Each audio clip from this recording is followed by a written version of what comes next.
Master minds commerce చదవాలనుకునే 10th inter విద్యార్థుల తొలి ఎంపిక. నమస్తే రమగారు. నమస్తే జయ. రమగారు, ఈరోజు ఏం స్టోరీ చెప్పబోతున్నారు?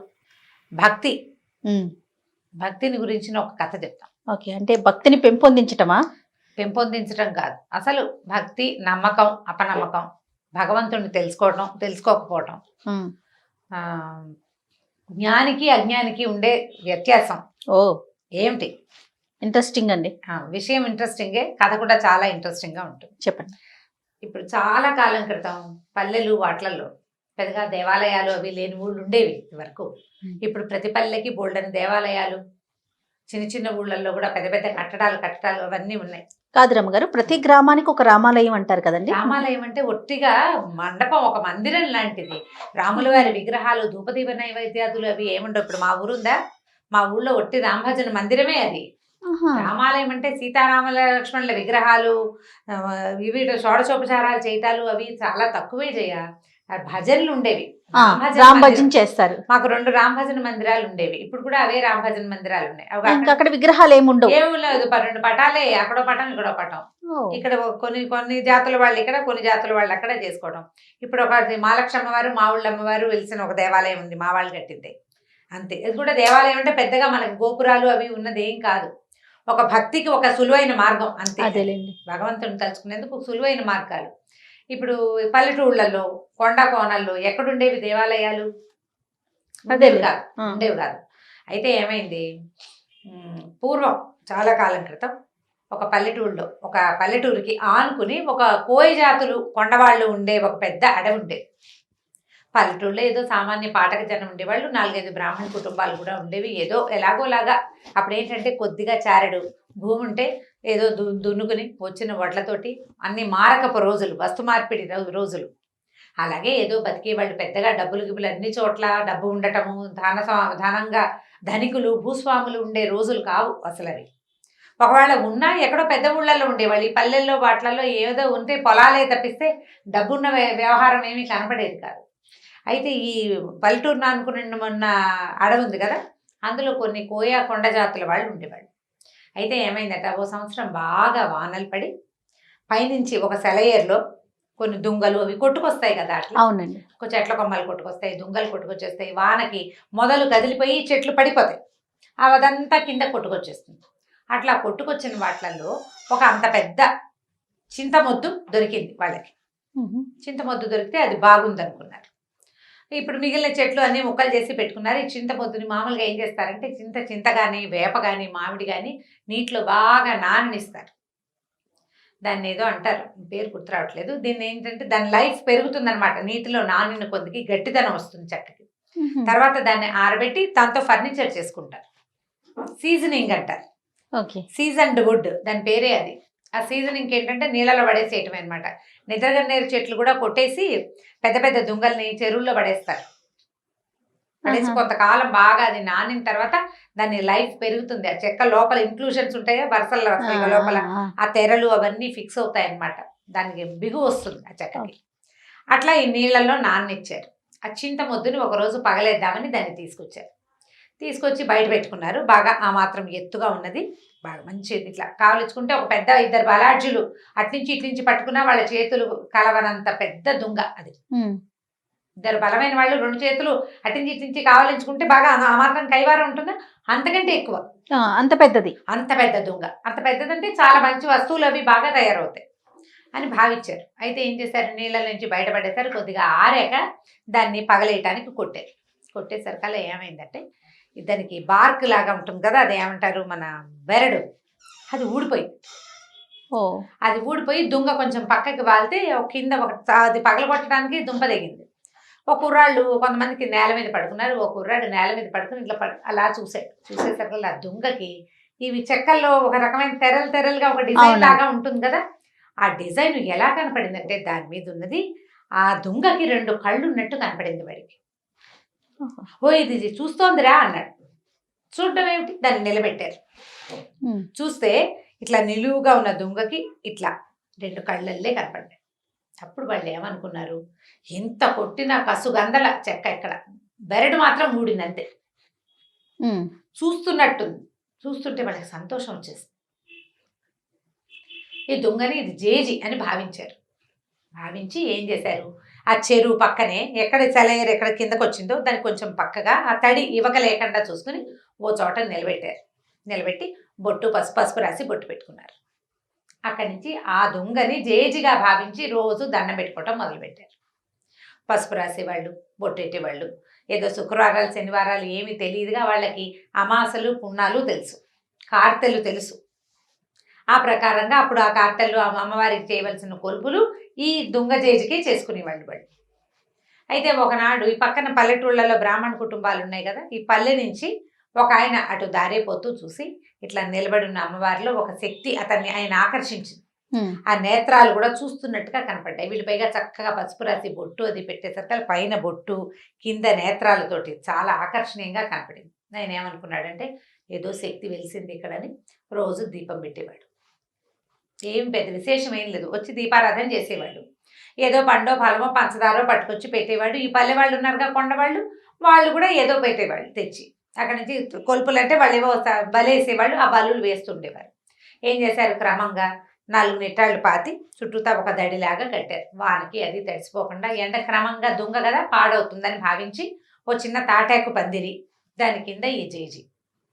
సంవత్సరాలు గడిచినాయి.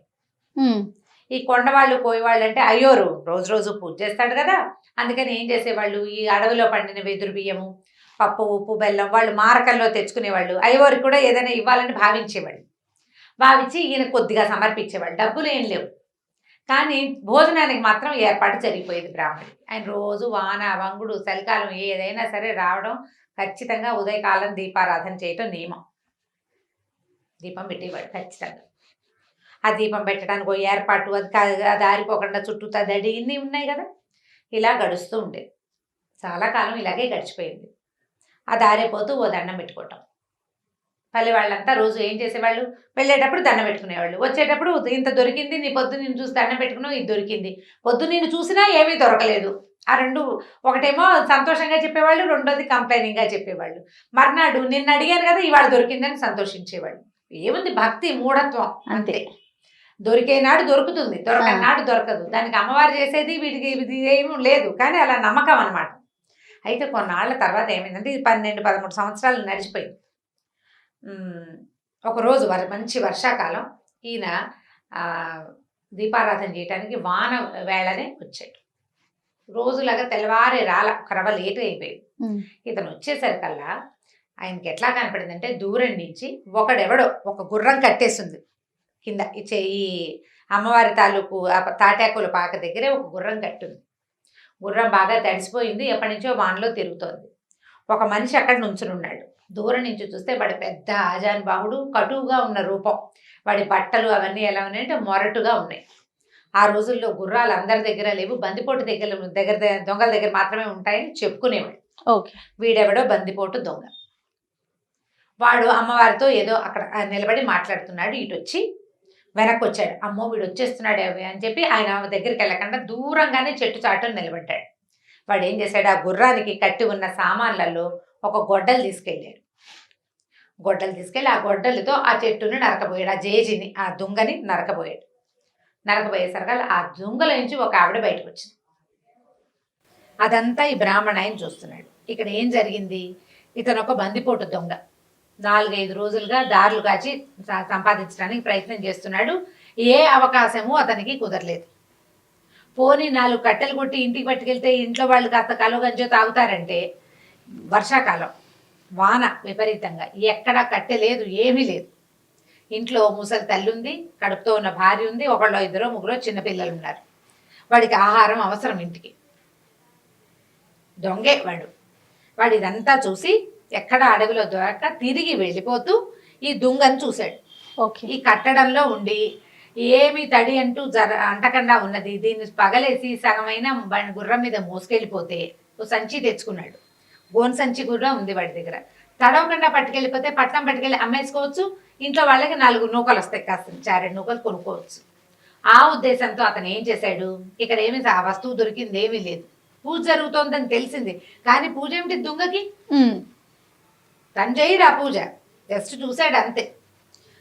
గొడ్డలు తీసుకొచ్చి నరకబోయాడు. నరకపోతే అందులో నుంచి అమ్మవారు లేచి బయటకు వచ్చింది. వీడికి కనపడుతోంది బ్రాహ్మణ ఆయన నిమిత్తలు ఉంచినాడు కదా పెద్ద మనిషి. ఈయనకి ఎలా కనపడింది? ఒక చామన్ ఛాయగా ఎత్తుగా పెద్ద బొట్టు పెట్టుకుని, కొప్పు వెనకాల పువ్వులు అవి ఉన్నాయి, ఏదో ఒక నేర్చీర కట్టుకున్న ఒక నడి వయసు పాటక స్త్రీలాగా కనిపిస్తోంది.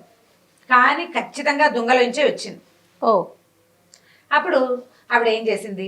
ఏరా నాయన ఇట్లా కొట్టేస్తున్నావు, నేను ఎప్పటి నుంచో ఈ దొంగలో ఉన్నాను, ఈ పాటకు జనం అంతా దండం పెట్టుకుంటారా నన్ను, నువ్వు దొంగను కొట్టద్దు నువ్వు అన్నది. అనేసరికల్లా ఆ దొంగ అన్నాడు, నేనేం చేయను, నాకు ఎక్కడ ఏమీ దొరకలేదమ్మా, ఏదైనా ₹1 దొరికినా నిన్ను వదిలిపెట్టి వెళ్ళిపోయేవాడిని, పగలేసి తీసుకెళ్ళాను అనుకో ₹10 దొరుకుతాయి, నేను అందుకే కొట్టబోయాను అన్నాడు. అనేసరికల్లా ఆవిడ ఏమంది, డబ్బులే కదా నేను ఇస్తానని ఆవిడ ఏం చేసింది, ఇంత మూట ఎత్తి వాడి చేతిలో పెట్టింది. గల్లుమంటోంది మూట. దూరం నుంచి మనకి డబ్బుల కట్టలు అవి ఇవ్వడం తెలీదు, తెలిసిపోతుంది కదా. ఈ డబ్బు గల్లు మనటం, ఒక డబ్బుల మూట, చిన్న మూటలు ఉంటాయి డబ్బులు. ఆ రోజుల్లో ఏం చేసేవాళ్ళు, సంచుల్లో వేసి నాణేలు కదా. తెలిసింది అతనికి, బ్రాహ్మడికి అర్థమైంది. ఆ మూట ఎత్తి వాడి చేతిలో పెట్టింది. వాడి వీడికి వంగి వీడి కాళ్ళకి దండం పెట్టి వెళ్ళిపోయాడు. ఆవురా 12-13 సంవత్సరాల నుంచి అర్చన చేస్తుంటే 10 పైసలు ఇవ్వలేదే నాకు, వీడెవడ గొడ్డలెత్తితే ఇచ్చేసింది. ఇదనమాట మార్గం. ఇదే కదా మార్గం. సరే ఏం చేశాడు, ఆ దీపారాధన పక్కన పెట్టి ముందు ఇంటికి వెళ్ళిపోయాడు. మళ్ళీ ఊళ్ళోకి వెళ్ళి గొడ్డలు పుచ్చుకొచ్చాడు. గొడ్డలు పట్టుకొచ్చాడు. సరే దీపాన్ని సామాన్లు కూడా పట్టుకెళ్ళి అన్నీ అక్కడ పెట్టి గొడ్డలు ఎత్తాడు కొట్టడానికి. ఎత్తటం ఏమిటి, గంటలు గణ గణ గణ గణ మోగిపోయింది. 1 గంట ఉంది అక్కడ. 1 గంట ఎన్ని గంటలు గానో మోగింది. పెద్ద వెలుగు వచ్చింది ఒకేసారి. ఒక పిడుగు పడితే మెరుపు వస్తే ఎలా వస్తుంది, ఆ మెరుపు మనకు కంటి ముందే మెరిస్తే కళ్ళు చీకట్లు గమ్మిపోవు మనకి. పెద్ద మెరుపుల్లే వచ్చింది. ఈ దెబ్బ అసలు ఇట్లా దానికి తగలకుండా, ఇంకా తగల్లా గట్టిగా తగలక ముందే పెద్ద మెరుపు, గంట మోగిపోయింది విపరీతంగా. కళ్ళు కాసపోయినాయి బ్రాహ్మణాయనకి. అమ్మో నా కళ్ళు కనపట్ల, మెరుపు కళ్ళు మిరుమిట్లు కొలిపోయి ఇవి గొడ్డలి పడిపోయింది. కళ్ళు మూసుకుని కింద కోలిపడిపోయాడు. అక్కడి నుంచి లోపల నుంచి అమ్మవారు లేచి బయటకు వచ్చింది. బయటకు వచ్చేసరికల్లా, ఏం బ్రాహ్మణాయన అదేమిటమ్మా, నన్ను గుడివాడిని చేసేసావు నువ్వు, ఇందాకటి వాడు కొట్టినప్పుడు వాడికి కొడుతుంటే వాడికి డబ్బిచ్చావే, ఇన్నేళ్ల నుంచి నిన్ను సేవిస్తున్నాను, నాకు ₹1 ఇవ్వల, పైగా కొడితే డబ్బిస్తావని నిన్ను కొట్టబోయాను నేను, వాడికి డబ్బిచ్చి నా కళ్ళు పోగొడతావా నువ్వు, నీకు భక్తుడిని కదా, 12-13 ఏళ్ళ నుంచి నిన్ను సేవిస్తున్నాను ఇన్ని సంవత్సరాలుగా అనేసరికల్లా ఆవిడ ఏమందంటే, నిజం, నువ్వు నా భక్తుడివి, వాడు నా భక్తుడు కాదు, వాడికి నేను ఉన్నట్టే తెలీదు, నన్ను అమ్మవారిగా భావించి కొట్టలే, వాడు దొంగగా భావించి కొట్టాడు, వాడు అజ్ఞాని, ఇందులో దేవుడు లేడని వాడు అనుకున్నాడు. నీకు తెలుసు నేను ఇందులో ఉన్నానని, నీకు తెలుసు కదా, తెలిసి నువ్వు నన్ను కొట్టబోయావు. భగవంతుడని తెలిసి, శక్తి అని తెలిసి కొట్టబోయిన వాడికి కళ్ళు పోవాలా, ప్రాణం పోవాలా? వాడు అజ్ఞానంతో చేశాడు, వాడికి తెలియదు, అసలు నేనెవరో తెలియదు వాడికి. నువ్వు 12-13 సంవత్సరాల నుంచి నేను ఇక్కడ ఉన్నానని నమ్మేవు, నాకు రోజు దీపం పెట్టావు, నువ్వు పెట్టిన దీప వెలుగులోనే ఈ ఊరి జనమంతా నన్ను చూసి దండం పెట్టారు. ఒక్కరోజు కూడా అన్నానికి వెతుక్కున్నావా నువ్వు? ప్రతిరోజు నీ అన్నం ఏర్పాటు చేశాను నేను, నువ్వు నాకు దీపం పెట్టినందుకు ప్రతిగా నీకు భోజనం ఏర్పాటయ్యింది, అది నేనే చేశానని. మరి నేను కాకపోతే ఎవడు చేశాడు? వాళ్ళు నీకు తెచ్చిచ్చారు, నాకు నువ్వు దీపం పెట్టావు కాబట్టి వాళ్ళు నీకు ఇచ్చారు. మీ ఇంట్లో నువ్వు పెట్టుకుంటే తెచ్చియ్యరు కదా. ఇప్పుడు వాడు అజ్ఞానంతో కొట్టాడు, వాడికి నేను వద్దన్నా కొడతాడు, నేను వాడిని ఏం చేయలేను, ఎందుకంటే వాడు నన్ను నమ్మడు అసలు, నేను తెలియదు వాడికి. నీకు తెలుసు, తెలిసి నువ్వు చేయొచ్చా ఈ పని? తెలియని వాడు ఏ తప్పు చేసినా ఓకే, తెలిసిన వాడు చెయ్యొచ్చా? ఇది తప్పని నీకు తెలుసు, చెయ్యకూడదు కదా, అందుకే నీ కళ్ళు పోయినాయి. ఇప్పుడు చెప్పు, 100 నాణేలు వాడికి ఇచ్చాను, నీకు కావాలంటే ఇస్తా. మళ్ళీ 100 నాణేలు వాడికి ఇచ్చాను, నీకు కావాలంటే ఇస్తా. కళ్ళు కావాలా 100 నాణేలు కావాలా తేల్చుకో. నేను కావాలా నీకు, 100 నాణేలు కావాలా? ఇప్పుడు సమాధానం ఏది? బ్రాహ్మణుడు నిర్ఘాంతపోయాడు. కాదు, డబ్బుకు ఆశపడ్డాను నేను, ధనదేవత నన్ను అట్లా పిలిచింది, ఇన్నాళ్ళు నువ్వు నాకు అన్నం పెడుతున్నావన్న జ్ఞాపకం నాకు లేదు, నీ వల్లే నేను ఉంటున్నాను, నువ్వు నన్ను ఉండనిచ్చావు కాబట్టి ఉన్నాను ఇన్ని సంవత్సరాలు. నేను ప్రతిరోజు దీపం నేను పెట్టట్లేదు, నన్ను నువ్వు పెట్టనిచ్చావు. గుర్తించాడు. మనకు అవకాశం ఇస్తాడమ్మా భగవంతుడు. నేను చేస్తున్నానని అనుకుంటే ఎట్లా? ఈ పని చేసేందుకు నాకు అవకాశం భగవంతుడు ఇచ్చాడు. ఆయన ఇవ్వదలుచుకోలేదు. శక్తి మన ఈ పని చెయ్యనివ్వలేదు అంటే చేయనివ్వదు అంతే. ఇంకా చేయనివ్వదలుచుకోకపోతే ఇక చెయ్యదు, ఏం లేదు, సున్నా. మనం ఇదంతా నీ ప్రతిభ ఎట్లా అవుతుంది? నీ కాలు చెయ్యి కదులుతున్నాయంటే నీ వల్ల? అది కాదే, నీ వల్ల కాదు, ఎవ్వడి వల్ల కాదు. నీ లోపల అంతర్జ్యోతి ఒకటి వెలుగుతున్నంత సేపే నువ్వు చేయగలుగుతావు. ఆ జ్యోతి కొడిగట్టిన మసిబారిన నీ వల్ల కాదు. దాన్ని అలా వెలిగించి ఉంచేదే భగవత్ శక్తి. అది ఒప్పుకుంటేనే నీ కాళ్ళు చేతులు అన్ని సమస్తము వదులుతాయి, నువ్వు చేస్తావు క్రియ, ఏదో విజయం సాధిస్తావు. భగవంతుడు ఒప్పుకోనిదే, శక్తి ఒప్పుకోనప్పుడు ఇంకా నువ్వు చేసేదేం లేదు. అవును. దాంతో ఆవిడ కాలు పట్టుకున్నాడు. నన్ను రక్షించు, నాకు బుద్ధి వచ్చింది. నేను జ్ఞానిగా ఉన్న అజ్ఞానిని భగవంతుడు ఉన్నాడని తెలిసినా తెలుసుకోలేని అజ్ఞానిని నేను, నన్ను నాకు కరుణించమంటే ఆవిడకి కళ్ళు వచ్చేసినాయి బ్రాహ్మడికి. కానీ ఆ అమ్మవారు అతనికి కనపడలా. బతిమలాడుకున్నాడు, కనిపించమని. నాకు ఒక్కసారి కనపడు, దూరం నుంచి చూశాను నిన్ను దగ్గర నుంచి చూసే అవకాశం నాకు ఇవ్వు. ససేమిరకు అనలేదు. జీవితంలో అతను ఆ శక్తిని చూడలేడు. ఇప్పుడు అసలు అమ్మవారు ఒక శక్తి అని, ఈ చెక్కలో ఉందని, వాళ్ళు పూజిస్తున్నారని తెలియని అజ్ఞాని, ఒక దారులు కాచే దొంగవాడికి సాధారణంగా మనిషి రూపంలో ప్రత్యక్షమై వాడితో మాట్లాడి వాడిని నెమ్మదిపరిచి వాడికి కావాల్సిన డబ్బులు ఇచ్చి ఈ పని చేయబోక అని చెప్పి పంపించేసింది. ఇన్ని సంవత్సరాలుగా పూజ చేస్తున్న వాడికి ఎప్పటికీ వాడికి అవకాశం కనిపించదు. ఆ మనిషికి అవకాశం లేదా, బ్రాహ్మడికి ఆ అవకాశం ఇవ్వకుండానే అమ్మవారు లోపలికి వెళ్ళిపోయింది. ఆ తర్వాత ఎప్పుడూ ఎవ్వరికీ కనపడలేదట. కానీ పూజ మాత్రం జరుగుతూనే ఉండేది, పూజ జరిగేది. ఈ నిదర్శనం ప్రపంచానికి తెలిసింది. ఆ నిదర్శనానికి ప్రత్యక్ష సాక్షి అయిన బ్రాహ్మడికి మాత్రం అమ్మ తాలూకు సారూప దర్శనం, సహజంగా ఉన్న రూపంలో ఉన్న దర్శనం ఆమె ఎట్లా కనపడుతుంది అతను ఎప్పటికీ చూడలేకపోయాడు, తెలుసుకోలేకపోయాడు. మనం ఏదైనా తప్పు అని మన లోపల తెలిస్తే అది చేయకూడదు. శక్తి ఉంది, ఏది కనపడదే, అలా ఉంటుందా ఇలా ఉంటుందా, కనపడదే అని అడగకూడదు. దాని స్వరూపాన్ని నీకు ఒకసారి అర్థమైతే నీ లోపల తెలుసుకోవడానికి ప్రయత్నించాలి. మనసులో ఆ జ్ఞాన దృష్టితోటి తెలుసుకోవాలి. సాకారమైన రూపంలో చూడాల్సిందేనని, నువ్వు కనపట్టలేదు కాబట్టి లేదని ఇలాంటి మాటలు మాట్లాడకూడదు. నీకు నమ్మకం ఉంటే, నీకు తెలియకపోతే వేరే కదా. నమ్మకం లేదు అని ఎవడు చెప్పడు, ఒకవేళ చెప్పినా అది అబద్ధం చెప్తున్నట్టే. అది అబద్ధం చెప్తే ఇప్పుడు ఉన్నాయి కొంతమంది చూడండి వితండవాదం చేస్తా ఉంటారు. ఏది ఎక్కడుంది, ఇక్కడుందా, అక్కడుందా, చూపించండి అని. ఇలాంటి వాళ్ళకి ఇలాంటి కథ నిజంగా చెంప పెట్టే కదా. మన శరీరంలో ప్రాణం ఎక్కడుందో ఒక చోట నువ్వు చూపించు, నువ్వు చేయలేదు. అది ఇందులో ఒక్క పదార్థం నువ్వు చేసింది కాదు. నీ శరీరంలో నువ్వు పైన గోళ్ళకి రంగేసావు, ఏది గోరు మొలిపించు, నీ వల్ల అవుతుందా? గోరింటాకు గోళ్ళని పెట్టుకుంటాం, ఈ చర్మం తెప్పించు ఎక్కడి నుంచి అయినా. చర్మం దానంతటది తెచ్చుకుంటుంది. రిపేరబుల్ పొజిషన్లో ఉంటే బాడీ దాన్ని రిపేర్ చేసుకుంటుంది. అది ఎవ్వరూ చేయలేరు. ఎస్, ఇవన్నీ దానంతటది చేయవలసిందే తప్ప నువ్వు చెయ్యని దానికి నువ్వు సాక్ష్యాలు అడిగితే ఎలా కుదురుతుంది?